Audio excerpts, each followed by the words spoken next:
আমাদের স্বাধীনতার পর দেশকে কোমর ভেঙে দেওয়া হয়েছে। শেখ মুজিবুর রহমান সাহেব একটা গেজেট পাবলিশ করে তা করা হয়েছিল। যখন এই বিষয়টা জেনারেল ওসমানীর কাছে আসে তখন তিনি ছিলেন পানি সম্পদ কিংবা নৌ পরিবহন মন্ত্রী।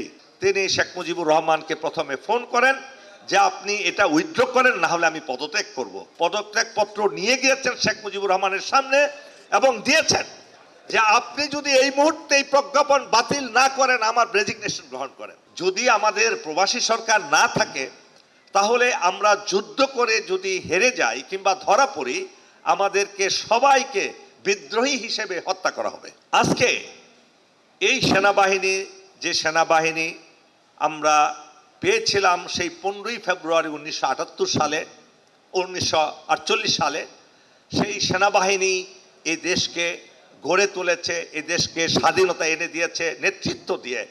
আপামর জনসাধারণের নেতৃত্ব সেনাবাহিনী দিয়েছে, এই কথাটা আমরা ভুলে যাই বারবার।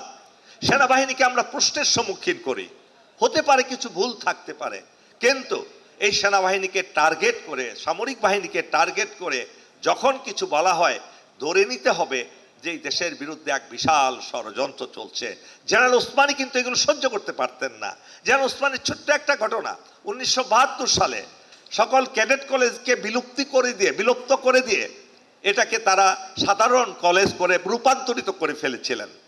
শেখ মুজিবুর রহমান সাহেব একটা গেজেট পাবলিশ করে তা করা হয়েছিল। যখন এই বিষয়টা জেনারেল ওসমানীর কাছে আসে তখন তিনি ছিলেন পানি সম্পদ কিংবা নৌ পরিবহন মন্ত্রী এবং তিনি ডিফেন্স অ্যাডভাইজারও ছিলেন। সাথে সাথে তিনি শেখ মুজিবুর রহমানকে প্রথমে ফোন করেন যে আপনি এটা উইথড্র করেন, না হলে আমি পদত্যাগ করব। এটা হবে আত্মঘাতী একটা বিষয়। পরবর্তীতে কিন্তু তিনি অফিসে গিয়েছেন, পদত্যাগপত্র নিয়ে গিয়েছেন শেখ মুজিবুর রহমানের সামনে এবং দিয়েছেন যে আপনি যদি এই মুহূর্তে এই প্রজ্ঞাপন বাতিল না করেন আমার রেজিগনেশন গ্রহণ করেন। কয়জনের সেই বুকের পাটা হবে? একবার হয়তো গল্পের আকারে আমি বললাম, আপনারা একবার চিন্তা করে দেখুন তো এই কথাটা কি কারো সাধ্য হবে? ইভেন বাংলাদেশের কোনো প্রধানমন্ত্রীর সামনে গিয়ে বলা? কেউ কি নিজের পদ ছাড়তে চায়? তিনি তার সারাটা জীবন উৎসর্গ করেছেন, তার বাড়িটা পর্যন্ত বিক্রি করেছেন। আপনার এই আমাদের বনানী ডিওএইচএস এ ওসমানী হাউস নামে একটা বাড়ি আছে, আপনারা হয়তো দেখবেন। আমার কথা হলো চলুন না আমরা এমন একটা দেশ গড়িয়ে, একটা নতুন সুযোগ আমাদের সামনে এসছে। আমাদের শ্রদ্ধেয় বীর মুক্তিযোদ্ধা অনেকেই আছেন, জেনারেল জামিল ডি আহসান আছেন, স্যার তো আছেনই, আরও অনেকেই আছেন। আপনারা আমাদের স্বাধীনতার পর দেশকে কোমর ভেঙে দেওয়া হয়েছে, সামরিক বাহিনীকে বিলুপ্ত করার চেষ্টা করা হয়েছে, নিজেদের মধ্যে আত্মঘাতী খেলায় আমরা লিপ্ত হয়েছিলাম। 2 বছর সিনিয়রিটি দিয়ে সম্পূর্ণভাবে আর্মিকে এবং মিলিটারি সিভিলিয়ান প্রশাসনকে বিভক্ত করা হয়ে গেছে। সেই জিনিসগুলো একটা ষড়যন্ত্রের অংশ হিসেবে এই দেশটাকে ডিস্টেবিলাইজ করার জন্য পরিকল্পনা করেছিলেন তারা।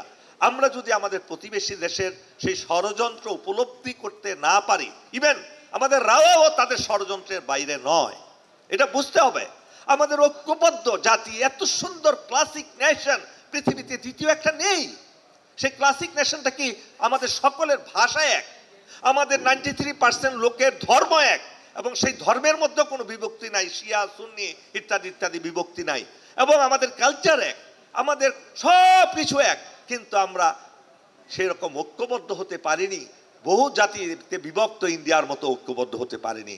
সেই ঐক্যবদ্ধ হওয়ার এখনই সময়। 5ই আগস্ট এবং 37 জুলাই শিক্ষা দিয়েছে জাতিকে ঐক্যবদ্ধ হওয়া ছাড়া আমরা কোনোভাবেই পৃথিবীর বুকে শক্তিশালী জাতি হিসেবে টিকে থাকতে পারবো না। পরিশেষে আমি সকলকে অনুরোধ করব, আগামীকালই হয়তো মন্ত্রী পরিষদের আমাদের শপথ গ্রহণ হবে, এমপিদের শপথ গ্রহণ হবে ইনশাআল্লাহ। আমরা আশা করি আমাদের এখানে হয়তো মন্ত্রী হবেন অনেকেই ইনশাআল্লাহ। আমরা দোয়া করি আমাদের প্রতিরক্ষা বাহিনীকে সর্বোচ্চ শক্তি দিয়ে আমরা যাতে গড়ে তুলতে পারি, সেই বিষয়ে আমি সবার দৃষ্টি আকর্ষণ করছি। আর বিভক্তি নয়, আর হিংসা নয়, আর বিদ্বেষ নয়, আর ঘৃণা ছড়াছড়ি নয়।